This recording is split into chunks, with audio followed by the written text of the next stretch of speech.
Firman Tuhan hari ke-11, 11 Januari tahun 2025, Mazmur pasal 10 ayat 1, perikop, doa mohon keadilan. TBKK Jabiter Tinambunan. Firman Tuhan pada hari ini, di hari yang ke-11, tanggal 11 Januari tahun 2025, diambil dari kitab Mazmur pasal 10 ayat 1 dengan perikop doa mohon keadilan, dan sebagai natsnya adalah: mengapa engkau berdiri jauh-jauh ya Tuhan, dan menyembunyikan dirimu dalam waktu-waktu kesesakan? Inilah doa atau pernyataan daripada pemazmur, yaitu Mazmur Daud, ya. Dan di sini adalah Daud yang menyampaikan hal ini. Kemudian bacaan pagi diambil dari kitab Yosua pasal 7 ayat 10 sampai dengan 26. Akan berbuat dosa. Itulah perikop ayat ini, di mana dia berbuat dosa dengan mengambil jarahan dan menyimpannya. Itu bermasalah bagi umat Israel. Kemudian bacaan malam diambil dari Roma pasal 2 ayat 25 sampai dengan 29. Orang-orang Yahudi dan hukum agama Yahudi. Ini berfokus kepada masalah aturan agama, di mana dikatakan dalam bersunat, kalau dia menuruti hukum Taurat ada artinya. Tapi kalau dia disunat tapi tidak menuruti hukum Taurat, sama sekali tidak ada gunanya. Itulah kesimpulan daripada ayat tersebut. Nah, sehingga bagi orang yang bersunat selalu rendah hati dan menuruti hukum Taurat. Nah, kemudian kita masuk dalam pedoman kita pada bulan Januari tahun 2025. Tetap kita memakai topik kesatuan panggilan, yaitu pelayanan untuk kemuliaan Tuhan. Jadi ada kesatuan dalam panggilan untuk menjalankan pelayanan, memuliakan nama Tuhan. Dan dijabarkan dalam 1 Korintus pasal 12 ayat 12, dikatakan demikian: karena semua seperti tubuh ini satu, dan anggota-anggotanya banyak, dan segala anggota itu sekalipun banyak merupakan satu tubuh. Demikianlah Kristus. Jadi Paulus mencontohkan bahwa tubuh manusia itu sama seperti Kristus. Kristus sama seperti tubuh manusia, dicontohkan oleh Rasul Paulus. Ini adalah metode pengajaran yang visualisasi yang nyata dan mudah dicerna. Kenapa saya katakan ini adalah pengajaran yang gampang dicerna? Kita lihat dalam tubuh manusia, ya. Di dalam tubuh manusia ada yang namanya panca indera. Panca itu artinya 5 fungsi di dalam diri manusia. Indera yang pertama adalah melihat atau penglihatan. Dan indera yang kedua adalah telinga, pendengaran. Dan indera yang ketiga adalah mencium, hidung, ya, penciuman. Dan indera yang keempat adalah lidah, pengecap. Bahkan untuk berbicara juga lidah. Dan indera yang kelima adalah kulit sebagai perasa. Ini terdapat di dalam alam sadar. Namun ada juga di alam bawah sadar. Itu adalah pikiran dan jiwa. Pikiran dan jiwa ini berkolaborasi dengan otak dan jantung. Nah, sehingga apa yang kita pikirkan itu ada kaitannya dengan fungsi daripada jantung untuk mengolahnya selama 24 jam. Apabila masukan dalam pikiran kita itu negatif, maka dia juga bisa berkonotasi negatif. Tapi apabila masukan itu adalah positif, dia berkonotasi dengan positif. Nah, sehingga apa masukan dari pikiran kita itu diolah oleh jantung 24 jam, ya, dan itu ada kaitannya antara otak dengan jantung. Semua fungsi di dalam tubuh manusia tidak bisa berkata, jantung, akulah yang paling benar.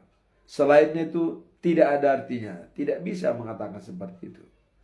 Atau dikatakan oleh mata, aku yang bisa melihat, kau jalan kemana-mana, tanpa aku kau tidak bisa. Itu pun tidak. Jadi apapun fungsi daripada tubuh itu, semuanya masuk dalam konsepsi sistem. Apa itu konsepsi sistem? Artinya saling berhubungan, saling membutuhkan, saling mempengaruhi, saling menentukan, dan saling kerja sama antara yang satu dengan yang lain. Itulah dicontohkan oleh Paulus sebagai tubuh manusia, satu kesatuan yang utuh, berbeda-beda, tapi satu tujuan. Bagaimana dengan dicontohkan dengan Kristus? Kristus dicontohkan sebagai pemersatu. Kenapa? Karena bagi orang yang dari penyembah berhala, ya, atau sipil begu, ya, atau orang yang ateis, atau orang yang dari agama lain yang tidak percaya kepada Yesus, tapi begitu dia dibaptis dalam nama Tuhan Yesus Kristus, dia menjadi satu. Walaupun berbeda Yahudi dan non-Yahudi, atau etnis, suku, suku, ya, dari mana-mana. Begitu dibaptis dalam nama Tuhan Yesus Kristus, semua menjadi satu kesatuan. Tidak ada dibeda-bedakan.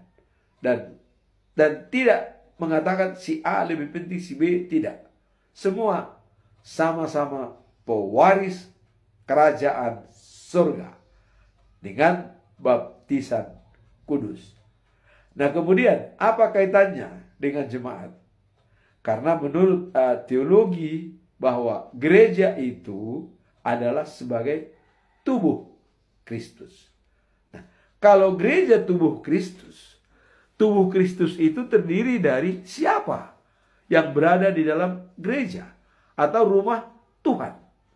Jadi tubuh Kristus sama dengan rumah Tuhan. Di rumah Tuhan ada yang namanya imam, ya, ada yang namanya liturgis, ada yang namanya pemusik, trompet, ya, paduan suara, dan jemaat. Semua bersatu di dalam tubuh Kristus atau rumah Tuhan. Mereka tidak bisa mengatakan, misalnya imam, para pendeta, gembala, tanpa saya kalian tidak ada artinya. Tidak bisa. Atau jemaat mengatakan, kalau tidak ada jemaat, tidak ada pendeta. Tidak bisa. Karena semua sudah dibaptis bersatu di dalam wadah rumah Tuhan. Jadi semua mereka sudah merupakan konsepsi sistem. Trompet, organis, paduan suara, kor-kor daripada sektor, dan jemaat yang berbeda-beda etnis, berbeda latar belakang, semua bergabung dalam satu, memuji dan memuliakan Tuhan. kesatuan dalam panggilan di dalam gereja adalah memuliakan Tuhan. Pelayanannya semua adalah memuliakan Tuhan. Pemusik, imam, pengkhotbah, semua bekerja sama untuk memuliakan Tuhan. Itulah topik kita selama bulan Januari. Kenapa ini selalu kita berulang-ulang sampaikan? Supaya ini benar-benar matang. Dan kita tahu bahwa itulah topik pada bulan Januari di awal tahun ini. Supaya semua kita merupakan konsepsi sistem. Saling berhubungan, saling menentukan, saling mempengaruhi antara yang satu dengan yang lain. Ini baik dalam keluarga ataupun komunitas, dimanapun kita berada. Maka di sini ada yang namanya, kita mengambil pernyataan daripada Eporus kita, Dr. Peter Tinambunan. Tidak ada di sini superhero, tidak ada inferior, tidak ada superior, tapi yang ada adalah super team. Dan super team yang dikatakan adalah kompak, bekerja sama. Itulah di awal Januari sebagai pedoman kita. Super team dan kompak dalam menjalankan tugas di rumah Tuhan. Karena itu adalah milik Tuhan. Sekarang kita masuk dalam perikop hari ini. Ya. Nah, perikop hari ini adalah Mazmur pasal 10 ayat 1. Doa mohon keadilan. Ini dari Daud ya. Yang menyampaikan ini adalah Daud. Dan dia menyampaikan seperti ini. Mengapa engkau jauh ya Tuhan dan sembunyi waktu kesesakan? Jadi ada perasaan Daud ya bahwa dia, Tuhan itu jauh pada saat dia dalam kesesakan, selalu bersembunyi. Kenapa Daud mengatakan seperti itu? Kita tahu apa yang dialami oleh Daud. Ya. Dan dia mengalami banyak masalah. Ada pengalaman pribadi Daud dan ada pengalaman dalam kerajaan. Kalau dalam pengalaman pribadi, ya, waktu dia mengambil Betseba, istrinya Uria, tanpa kawin. Ya. Artinya, kawin di bawah tangan. Ya. Sedangkan Uria berperang melawan musuh dan meninggal di pertempuran. Akhirnya, Daud mengambil Betseba. Dan ada anaknya satu lahir dari Betseba. Tapi kita lihat ya, bahwa karena Tuhan tidak senang melihat kelakuan Daud, akhirnya ya, Nathan mengatakan kepada Daud, anakmu itu akan mati. Tapi Daud tetap memohon supaya anaknya bisa hidup ya. Dan pada suatu saat anak Daud jatuh sakit. Begitu jatuh sakit, ya, akhirnya dia puasa 7 hari 7 malam supaya anaknya itu sembuh.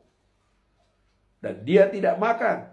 Bahkan dia berada di halaman rumah, di tanah, berpuasa dan menangis, memohon kepada Tuhan. Tapi Tuhan sudah berkehendak lain. Kalau sudah keputusan daripada Tuhan, itu tidak bisa dirubah oleh siapapun. Dan Nathan sudah mengatakan, anakmu akan mati, tapi kau bisa diselamatkan. Itulah. Kemudian kejadiannya setelah 7 hari, hari ke-7, anaknya meninggal. Dan Daud belum diberitahukan oleh para pengawalnya. Tapi dia melihat kelakuan daripada pengawalnya ada berbisik-bisik. Langsung Daud menanyakan, anak saya sudah mati. Mereka menjawab, iya. Tapi disinilah Daud cepat recover. Dia recover dalam situasi yang sulit. Walaupun berat hati, tapi dia cepat pulih. Apa yang pertama dilakukan? Begitu anaknya meninggal, dia pergi ke rumah Tuhan, berdoa, dan memohon kepada Tuhan. Segalanya adalah kepunyaanmu. Itulah doanya. Dan dia pakai baju dan siap. Datang dia kepada pengawalnya, pelayannya, tolong siapkan makanan. Saya mau makan. Pelayannya kaget. Loh, ini bapak ini bagaimana? Seolah kok bergembira pada saat anaknya meninggal. Waktu sakit, kau menangis sejadi-jadinya dan puasa 7 hari 7 malam. Begitu meninggal, malah pakai baju senang. Loh, kenapa? Daud, pada waktu sakit kau menangis, pada waktu meninggal kau kelihatannya cerah. Daud menjawab, pada waktu sakit saya berharap dan minta tolong dia hidup. Tetapi sebatas permintaan, yang punya kuasa adalah dia. Sekarang dia sudah meninggal. Saya tidak bisa lagi menghidupkan dia, kecuali saya yang harus mengikuti dia. Kenapa harus bersedih? Inilah yang bisa cepat recover ya. Dan ini memang dibayangkan Daud penderitaan. Maka doanya seperti ini. Seolah dalam kesesakan Tuhan jauh. Artinya disembunyikan. Ya memang benar. Pada waktu sakit itu dia minta tolong sejadi-jadi. Tapi tidak ditulis mati. Nah disinilah Daud menyampaikan keluh kesahnya. Jadi seperti itu akan kita alami.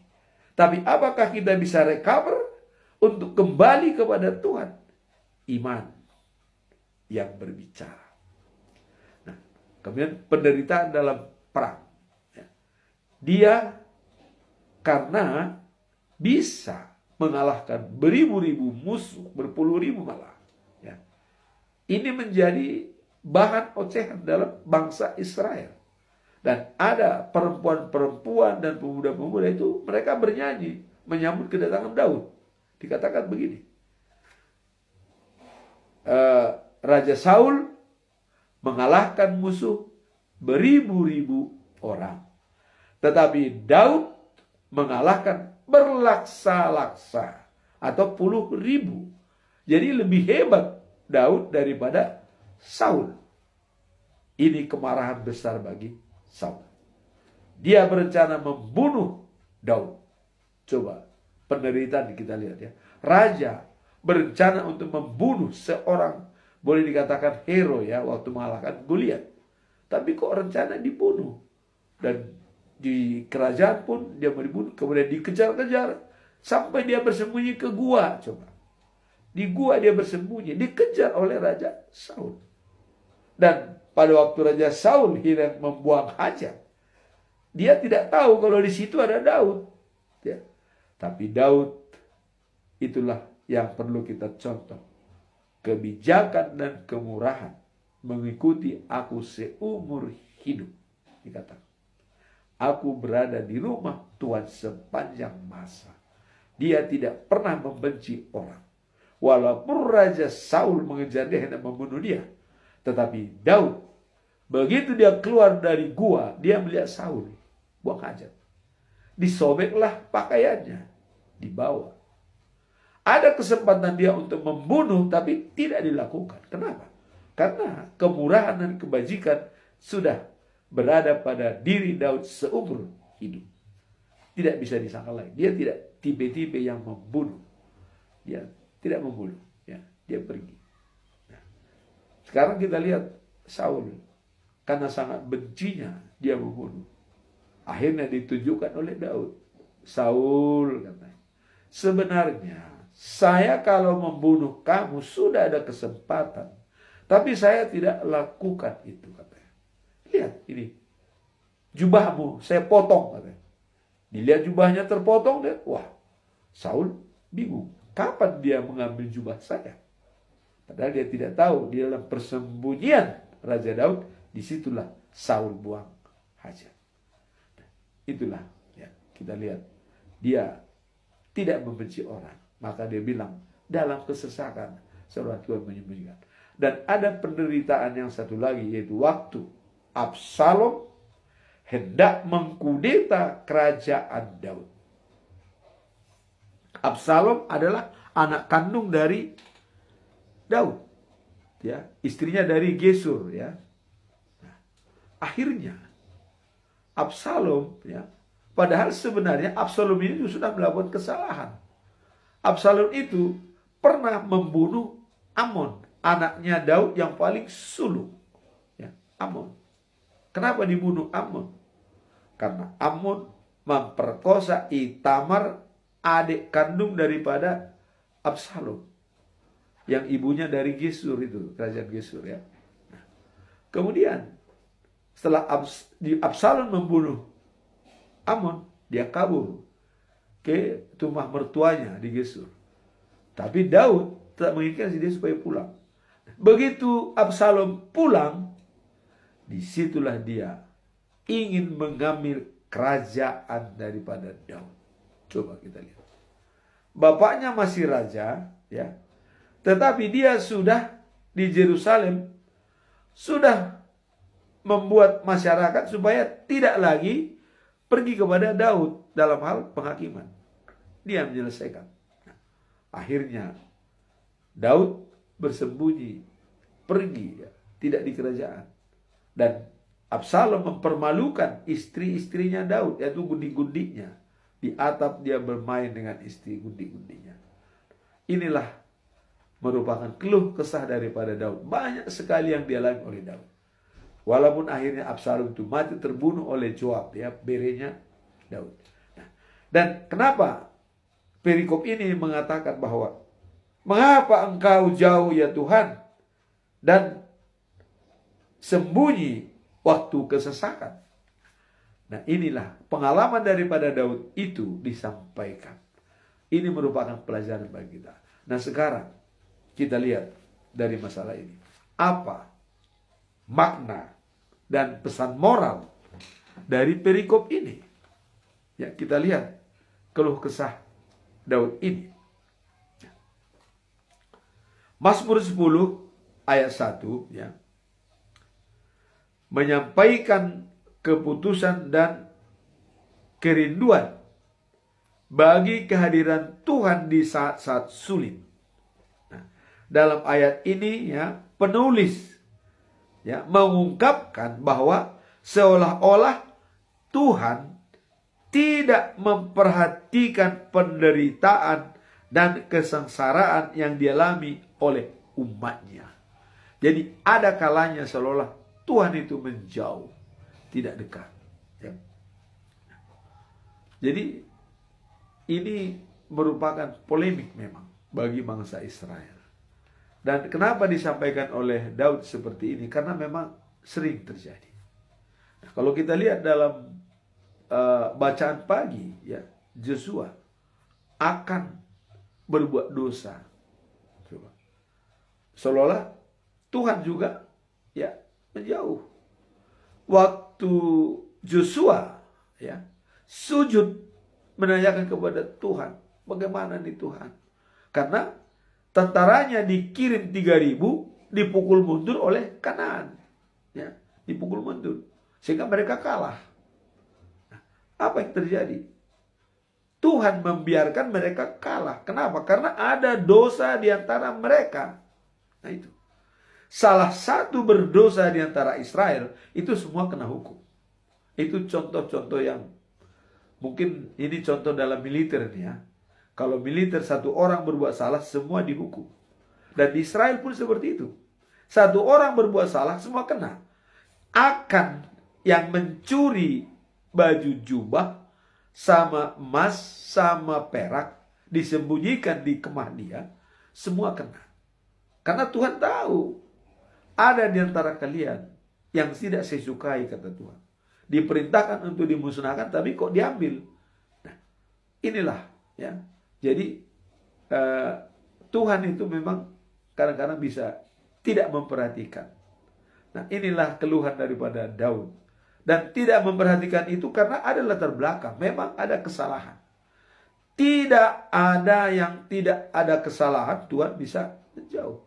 Tapi walaupun Tuhan menjauh, kita tetap yakin kasih-Nya kekal dan abadi. Itu. Nah, sekarang kalau kita lihat apa makna ayat ini. Nah, kita lihat ya. Ayat ini menginvestasikan sebagai pengingat bagi kita bahwa ada kalanya kita merasa jauh ya, dan Tuhan jauh dari kita, terutama di saat-saat sulit. Pertanyaan, mengapa Tuhan ya tampaknya tidak hadir di saat manusia sangat membutuhkan? Ini menjadi pertanyaan kita. Mengapa Tuhan? Nah, dalam konteks ini ya, penting bagi kita untuk memahami ya, bahwa meskipun ya, kita merasa terabaikan, jadi walaupun kita merasa terabaikan, Tuhan tetap hadir dan melekat segala sesuatu ya, karena kasih-Nya kekal dan abadi. Jadi Tuhan tetap hadir melihat segala sesuatu dalam diri kita karena kasih-Nya kekal dan abadi. Itu yang bisa kita sikapi. Nah, kemudian dalam Yesaya 41 ayat 10 dikatakan, Tuhan akan selalu mendampingi kita dan memberikan kekuatan walaupun mungkin ya kita tidak secepatnya melihat atau ya merasakan kehadirannya.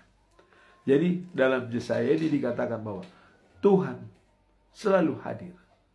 Walaupun kita merasakan tidak begitu cepat Dia menolong. Tapi ingat, ya, memang ada dalam Alkitab indah pada waktunya.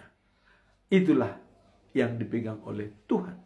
Kasih-Nya kekal dan abadi. Jadi walaupun seolah kita merasa ditinggalkan oleh Tuhan dan tidak bisa lagi kita bergerak, hanya iman kita yang bisa menolong kita bagaimana hubungan kita dengan Tuhan. Karena Martin Luther mengatakan, kita diselamatkan karena iman. Kita diselamatkan karena iman. Kita tidak bisa selamat kalau bukan dengan iman kita. Jadi hanya imanlah yang bisa melihat apabila kita merasa jauh dari Tuhan.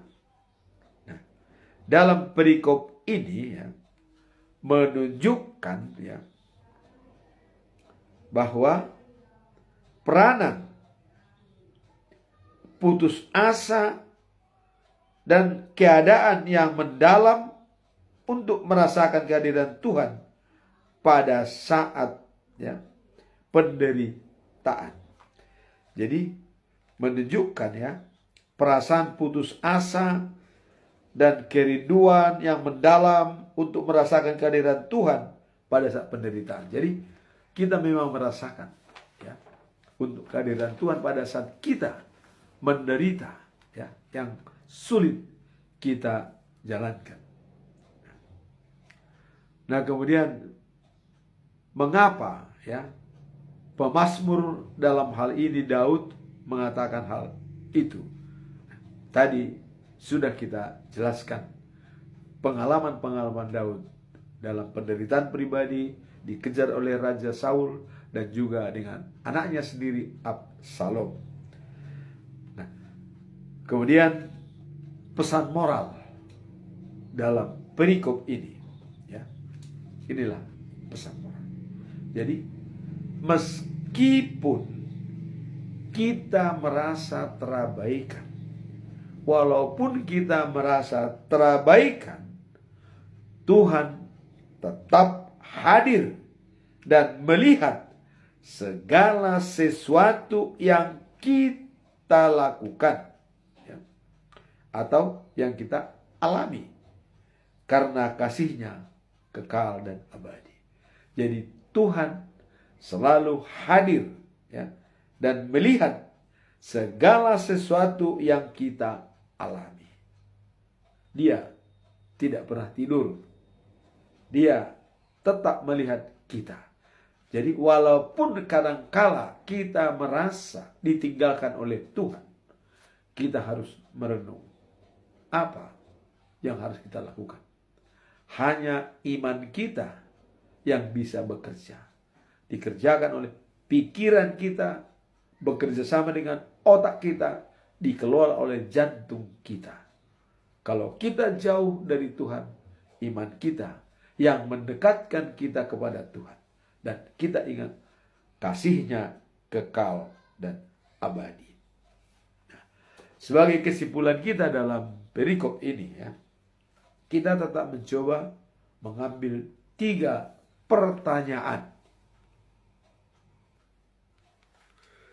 Pertanyaan yang pertama adalah, bagaimana cara kita mengenali kehadiran Tuhan di tengah kesulitan yang mungkin tampak tidak terjawab?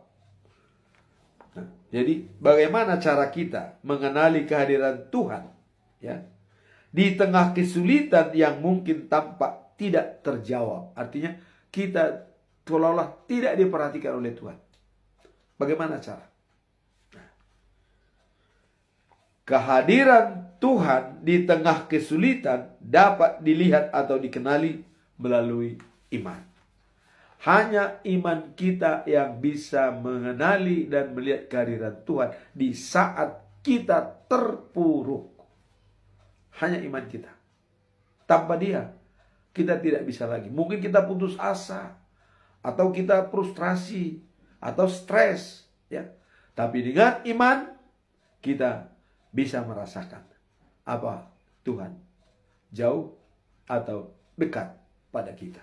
Iman kita yang melihat, ya. Nah, kemudian dan pengharapan yang kita pegang. Jadi ada iman, kemudian ada pengharapan yang kita pegang. Terutama ketika kita merasa Tuhan seolah-olah tidak menjawab doa-doa kita. Jadi seolah Tuhan tidak menjawab doa-doa kita. Hanya iman kita yang bisa melihat ini. Apakah doa kita tidak dijawab? Makanya kalau kita berdoa, bukan supaya Tuhan mendengarkan doa kita, tetapi kita berdoa, kita harus mengerti apa jawaban Tuhan. Nah, di sini tadi katanya seolah-olah kita merasa doa-doa kita tidak dijawab. Kenapa? Kita merenung kembali, ya. Karena doa ada kalanya dijawab dengan baik, atau diberikan kompensasi bentuk lain, atau memang ditunda, tidak diberikan saat ini. Dan yang terakhir, memang ditolak, tidak diberikan Tuhan. Hanya iman kita yang bisa melihat ini. Berpengalamanlah dengan Tuhan. Nah, dalam Mazmur 46 ayat 1 dikatakan, Allah itu bagi kita tempat perlindungan dan kekuatan, sebagai penolong dalam kesesakan sangat terbukti. Kita harus belajar dari pengalaman kita. Di mana kita saat desak ditolong Tuhan. Mungkin pengalaman hidup kita bisa kita rasakan. Saya sangat merasakan ini. Dan banyak yang harus ditolong. Ya, coba. Saya datang dari kampung adalah tamat SMP tahun 70. Tetapi bisa menyelesaikan pendidikan sampai S1.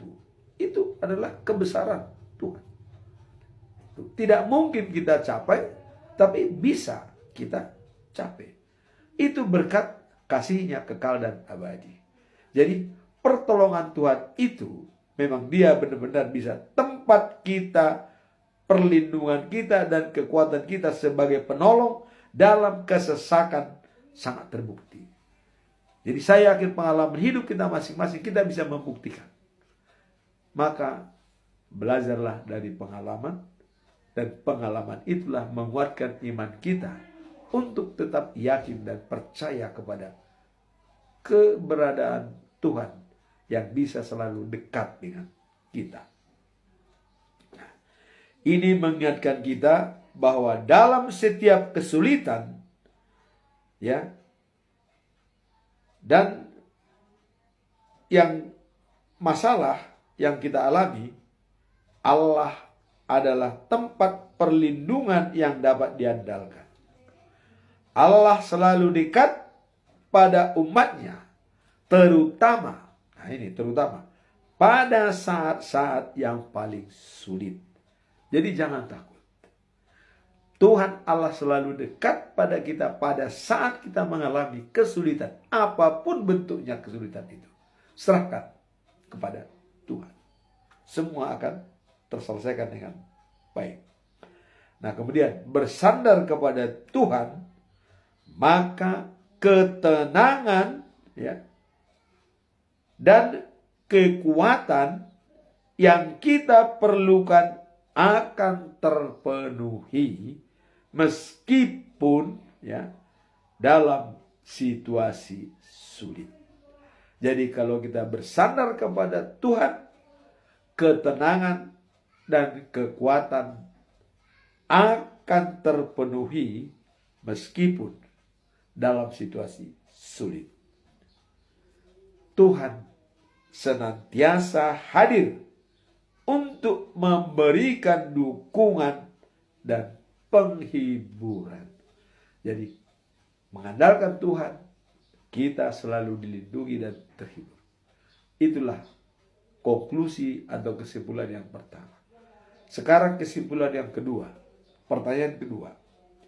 Apa yang diajarkan oleh pengalaman pribadi kita, ya, tentang cara Tuhan berperan dalam kehidupan kita saat kita merasa terasing. Jadi ini kita dituntut, apa pengalaman pribadi kita yang diberikan Tuhan saat kita merasa terasing. Ini yang perlu kita ulas bersama. Nah, pengalaman pribadi kita seringkali, ya, mengajarkan bahwa, nah ini, meskipun kita merasa terasing, Tuhan tetap hadir dan mengoperasikan rencananya dalam hidup kita.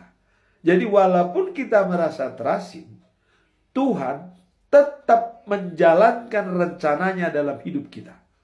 Jadi maka kita tetap berpengalaman dengan Tuhan, supaya rencananya berada dalam hidup kita. Saya belum pernah dulu bisa mengharapkan mungkin umur sampai 71 tahun. Tapi ini kenyataan, sekarang sudah di atas 71 tahun. Tapi ya saya memang mohon, tahun 2003, ya, waktu anak saya tamat SMA, saya memang berdoa kepada Tuhan. Karena kenapa? Saya lihat Musa berumur 120 tahun. Pada saat 80 tahun dia dipanggil Tuhan berangkat dari Mesir. Coba, umur 80 tahun dia memimpin bangsa Israel berangkat. Dan selama 40 tahun di perjalanan, baru dia di Bukit Nebo, ya, hilang. Kita tidak tahu apakah meninggal, apakah dia milik Tuhan, ya, tapi tidak ada kuburannya. Tapi pada umur 120 tahun. Dan saya juga mau matanya sehat, pikirannya sehat, dan tidak sakit. Ini, saya juga tahun 2003, ini saya mohon. Sekarang sudah 2024. Sudah 21 tahun yang lalu, ya. Jika Tuhan menghendaki. Tapi dengan catatan, apa yang bisa kita perbuat untuk Tuhan? Ini yang perlu. Kalau kita misalnya umur panjang, tapi tidak bisa kita rencanakan apa yang kita buat, mungkin juga Tuhan berpikir. Maka dikatakan di sini tadi, ya, Tuhan senantiasa hadir, ya. Nah, kemudian pengalaman pribadi kita seringkali menjadikan bahwa meskipun kita merasa terasing, Tuhan tetap hadir dan mengoperasikan rencananya dalam hidup kita. Jadi rencana Tuhan akan tetap berjalan dalam hidup kita. Kita mengalami COVID tahun 2019-2020. Dan saya waktu itu sudah 9 kali dibawa ke UGD dengan tensi sampai 200, coba kita bayangkan. Dan sangat menderita. Dan kadang-kadang sudah mau vertigo, dunia sudah melayang-layang. Tapi pada saat ini Tuhan memberikan kesehatan. Nah, jadi rencana Tuhan itu tetap beroperasi dalam diri kita. Jadi dia hadir apapun masalah kita. Jadi di sini dikatakan tadi adalah pengalaman pribadi kita tentang cara Tuhan yang beroperasi, ya, dalam kehidupan kita saat kita merasa terasing. Di sini dikatakan bahwa rencana dalam hidup kita, Tuhan tetap hadir dan mengoperasikan rencananya dalam hidup kita. Jadi apapun dalam diri kita, itu semua adalah rancangan Tuhan. Bukan kekuatan kita, bukan. Rancangan daripada Tuhan. Sepanjang kita berpengalaman dengan Tuhan. Itu kuncinya, ya. Nah, ketika kesepian dan terasing, ya, kita, ya, menemukan diri kita dalam iman dan pengandalan diri kepada Tuhan yang selalu menyertai kita. Jadi pada saat kita merasa terasing, ya, dan kesepian, hanya iman kita yang membenarkan kita, yang kita bersandar kepada Tuhan. Jadi selalu iman. Kuncinya adalah iman yang menyelamatkan kita di saat kita lemah dan di saat kita juga dalam sukacita. Iman yang menyelamatkan. Nah, kemudian kita melihat Mazmur 46 ayat 1 dikatakan, ya, Tuhan adalah tempat perlindungan dan kekuatan kita, sebagai penolong yang sangat terbukti dalam kesesakan. Jadi kita sudah melihat bukti-bukti pertolongan Tuhan dalam hidup kita. Pengalaman hidup kita itu menjadi guru kita sebagai pengalaman hidup yang benar-benar direncanakan dan diridhoi oleh Tuhan dalam hidup kita. Nah, ketika kita merasa terasing, ayat ini mengingatkan bahwa Tuhan senantiasa ada sebagai tempat perlindungan dan kekuatan. Jadi perlindungan dan kekuatan Tuhan selalu hadir. Meskipun, ya, mungkin kita merasa sendirian, Tuhan penolong selalu siap memberikan dukungan dan penghiburan dan dalam setiap kesulitan. Jadi dalam setiap kita dihibur oleh Tuhan. Nah, disinilah perlu kita renungkan, ya, ayat-ayat yang dimateraikan pada kita.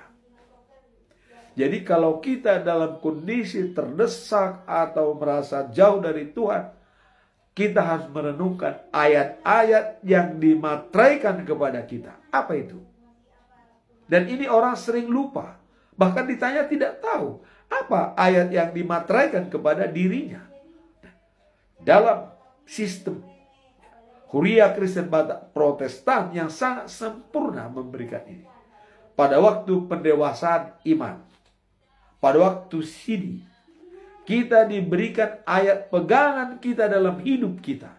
Dan dikatakan, dan paruhahon mahatai aidu hangulu wan.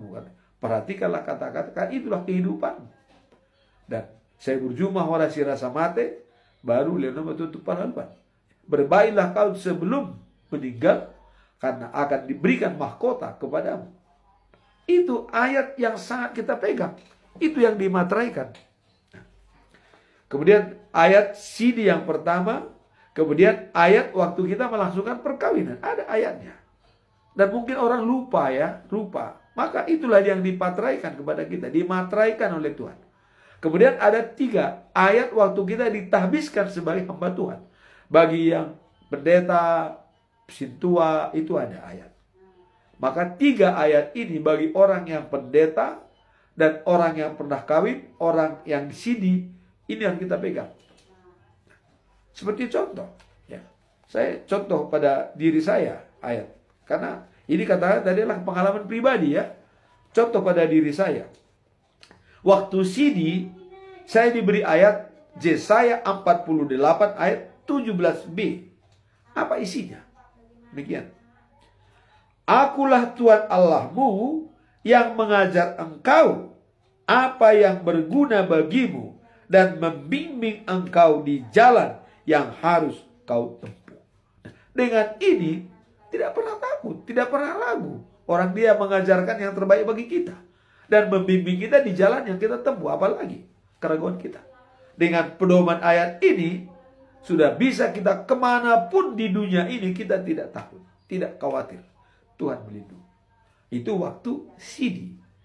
Kemudian dalam waktu perkawinan pun diberikan ayat. Yaitu ayat Ibrani pasal 12 ayat 2a. Jadi Ibrani pasal 12 ayat 2a. Dikatakan begini.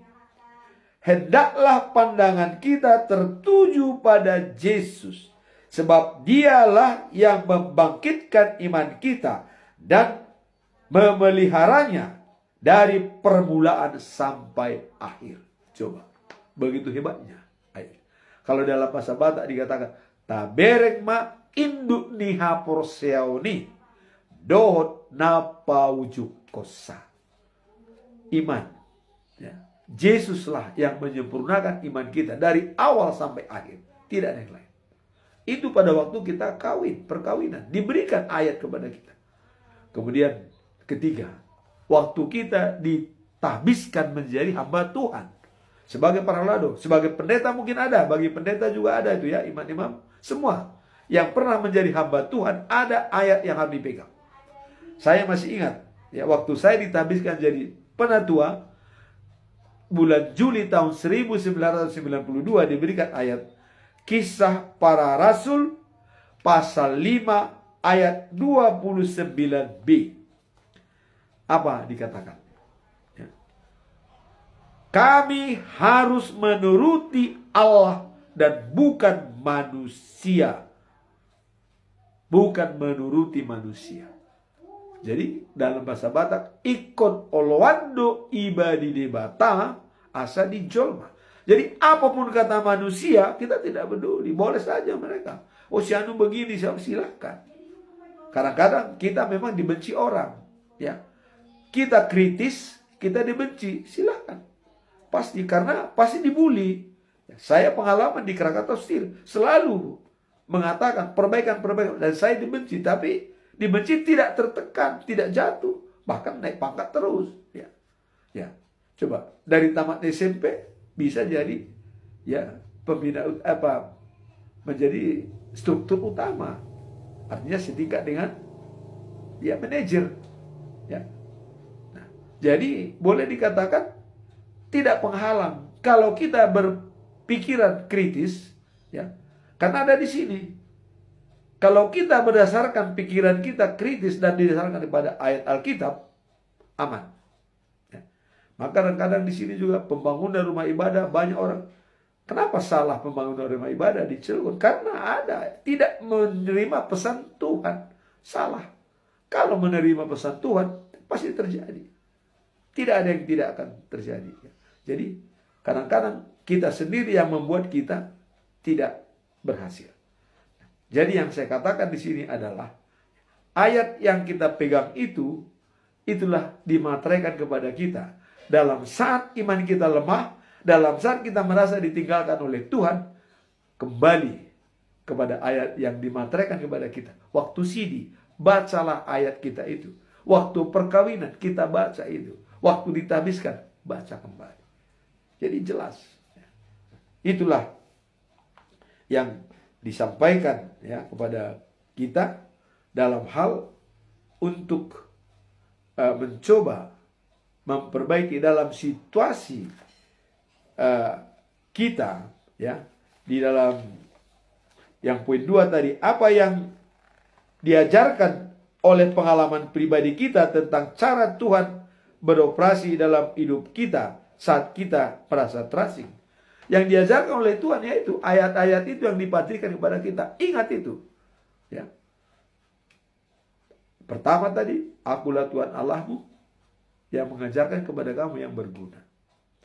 Dan kemudian Yesus adalah sebagai induk kepercayaan kita yang dari awal sampai akhir menyempurnakan.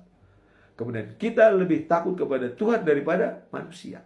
Nah, sekarang kita masuk dalam pertanyaan ketiga, yaitu bagaimana kita dapat memperkuat iman dalam meningkatkan harapan ketika merasa jauh antara kita dan Tuhan.